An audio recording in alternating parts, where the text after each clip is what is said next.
হরে কৃষ্ণ। আজ ২৬শে সেপ্টেম্বর, ৮ই আশ্বিন, মঙ্গলবার, ২০২৩, পার্শ্ব একাদশী।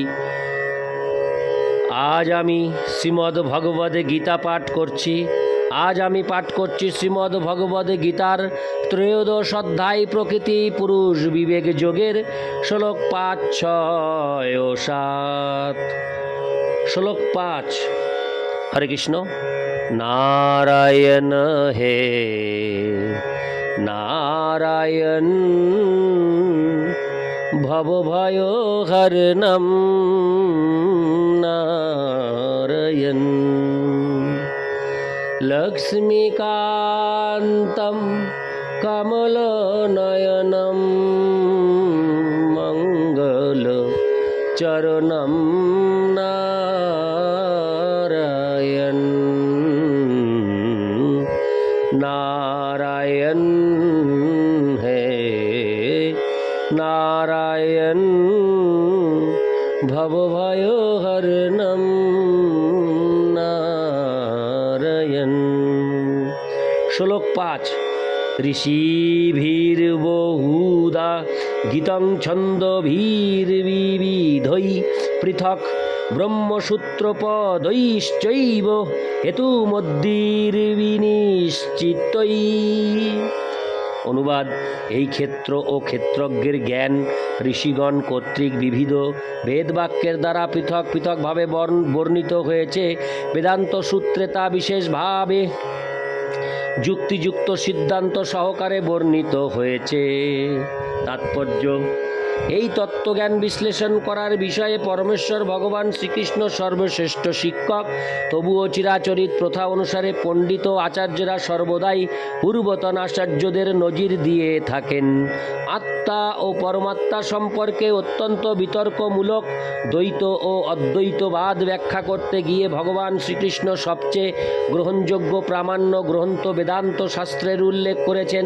প্রথমে তিনি বলেছেন, বিভিন্ন ঋষিদের মত অনুসারে ভগবানের পরে সমস্ত ঋষিদের মধ্যে বেদান্ত সূত্রের প্রণেতা ব্যাসদেব হচ্ছেন একজন মহর্ষি এবং বেদান্ত সূত্রে দ্বৈতবাদকে পূর্ণরূপে ব্যাখ্যা করা হয়েছে। ব্যাসদেবের পিতা পরাশর মুনিও ছিলেন একজন মহর্ষি এবং তার প্রণীত ধর্মশাস্ত্রে তিনি লিখেছেন, অহং তং চ তথান্যে, আমরা, আপনি, আমি এবং অন্য সমস্ত জীব জড় দেহে থাকলেও জড়াতীত। এখন আমরা আমাদের বিভিন্ন কর্ম অনুসারে জড় জগতের ৩টি গুণের মধ্যে পতিত হয়েছি। তার ফলে কেউ উচ্চ স্তরে আছে, আবার কেউ নিম্ন স্তরে। অজ্ঞানতার ফলে উচ্চ নিম্ন প্রকৃতি বিদ্যমান হয় এবং অগণিত জীবের মধ্যে তা প্রকাশিত হয়েছে। কিন্তু পরমাত্মা যিনি অচ্যুত, তিনি কখনোই ৩ গুণের দ্বারা কলুষিত হন না এবং তিনি গুণাতীত। তেমনি আদি বেদে, বিশেষ করে কঠোর উপনিষদে আত্মা পরমাত্মা ও দেহের পার্থক্য নিরূপণ করা হয়েছে।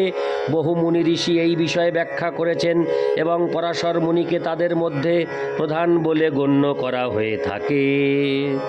ছন্দবি শব্দটির দ্বারা বিভিন্ন বৈদিক শাস্ত্রাদির উল্লেখ করা হয়েছে, যেমন যজুর্বেদের একটি শাখা তৈত্তিরীয় উপনিষদে প্রকৃতি, জীবসত্তা ও পরমেশ্বর ভগবানের বর্ণনা দেওয়া হয়েছে।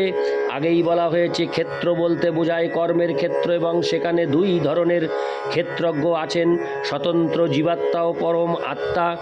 তৈত্তিরীয় উপনিষদে বলা হয়েছে, ব্রহ্মপুচ্ছং প্রতিষ্ঠা, পরমেশ্বর ভগবানের অন্নময় নামে একটি শক্তির প্রকাশ হয়, যার ফলে জীব তার জীবন ধারণের জন্য অন্যের উপর নির্ভর করে। এটি পরমেশ্বর সম্বন্ধে একটি জড় উপলব্ধি। তারপর প্রাণময় অর্থাৎ অন্যের মধ্যে পরমেশ্বরকে উপলব্ধি করার পর প্রাণের লক্ষণের মধ্যে তাকে উপলব্ধি করা। প্রাণের লক্ষণের ঊর্ধ্বে জ্ঞানময় উপলব্ধি বিস্তৃত হয় চিন্তা, অনুভূতি ও ইচ্ছা পর্যন্ত। তারপর ব্রহ্ম উপলব্ধিকে বলা হয় বিজ্ঞানময়, যার ফলে জীবের মন ও প্রাণের লক্ষণ লক্ষণগুলি থেকে জীবকে স্বতন্ত্র বলে উপলব্ধি করা যায়।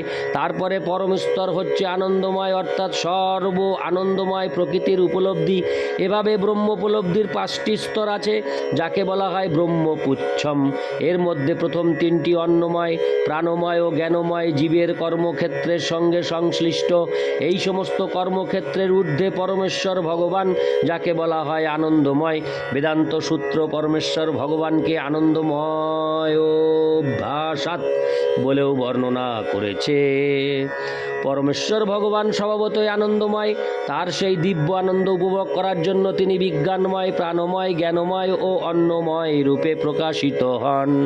কর্ম করবার এই ক্ষেত্রে জীবকে ভোক্তা বলে মনে করা হয় এবং আনন্দময় তার থেকে ভিন্ন। অর্থাৎ জীব যদি আনন্দময়ের সেবায় ব্রতী হয়ে তার সঙ্গে যুক্ত হয়ে আনন্দ লাভের প্রয়াসী হয়, তাহলেই তার অস্তিত্ব সার্থক হয়। পরম ক্ষেত্রজ্ঞ রূপে জীব রূপ, অধস্তন ক্ষেত্রজ্ঞ রূপে এবং কর্মক্ষেত্রের প্রকৃতি রূপে পরমেশ্বর ভগবানের এটি হচ্ছে প্রকৃত আলেখ্য। এই তত্ত্ব হৃদয়ঙ্গম করার জন্য বেদান্ত সূত্র বা ব্রহ্মসূত্রের অভ্যন্তরে প্রবেশ করতে হয়। এখানে উল্লেখ করা হয়েছে যে ব্রহ্মসূত্রের অনুশাসনগুলি কার্য ও কারণ অনুসারে অতি সুচারুভাবে সাজানো হয়েছে।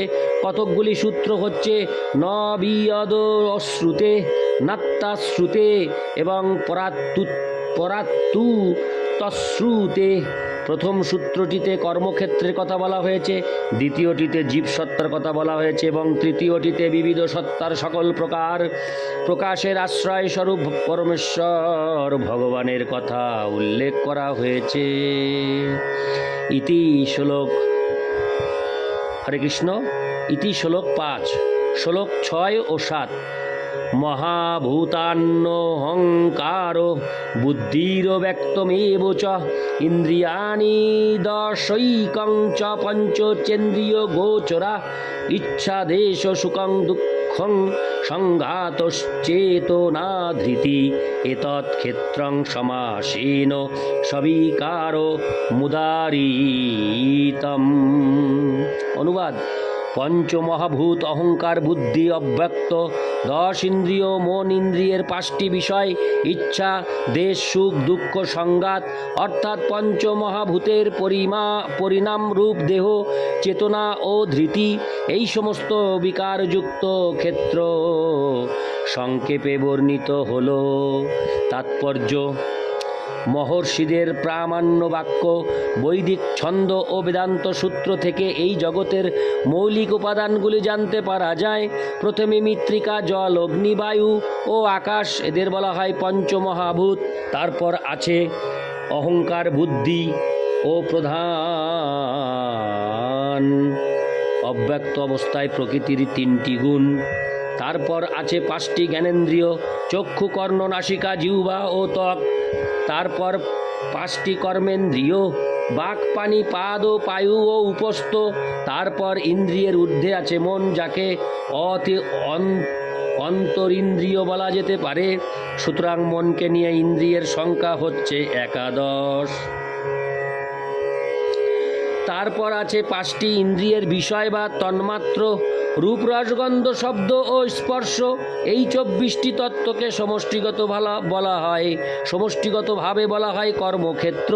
কেউ যদি এই 24টি বিষয়ের বিশদ বিশ্লেষণ করেন, তাহলে তিনি কর্মক্ষেত্র সম্বন্ধে খুব ভালোভাবে বুঝতে পারবেন।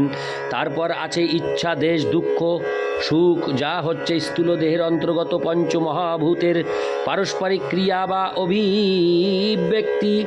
জীবনের লক্ষণ, চেতনা ও ধৃতি হচ্ছে মন, বুদ্ধি ও অহংকার দ্বারা গঠিত সূক্ষ্ম দেহের প্রকাশ। এই সূক্ষ্ম উপাদানগুলিও কর্মক্ষেত্রের অন্তর্গত।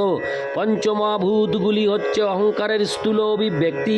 সেগুলি আবার অহংকারের প্রাথমিক পর্যায়ে তামস বুদ্ধি, অর্থাৎ অজ্ঞানতার জড় জাগতিক অভিব্যক্তি রূপে পরিগণিত বুদ্ধি। এটি আবার জড় প্রকৃতির ত্রিগুণের অব্যক্ত স্তর রূপে অভিব্যক্ত হয়। জড় প্রকৃতির অব্যক্ত 3টি গুণকে বলা হয় প্রধান। যদি কেউ এই 24টি তত্ত্ব সম্বন্ধে এবং তাদের পারস্পরিক ক্রিয়া সম্বন্ধে আরও বিশদভাবে জানতে চান তাহলে বিশদভাবে সাংখ্য দর্শন অধ্যয়ন করা কর্তব্য। ভগবদ্গীতাতে কেবল তার সারাংশ দেওয়া হয়েছে।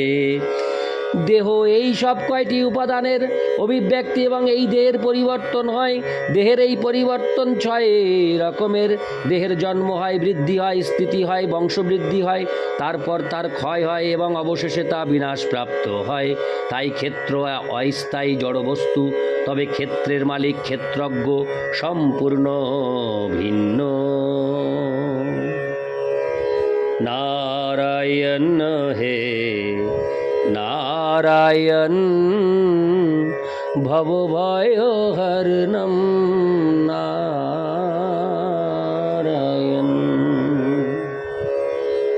হরে কৃষ্ণ।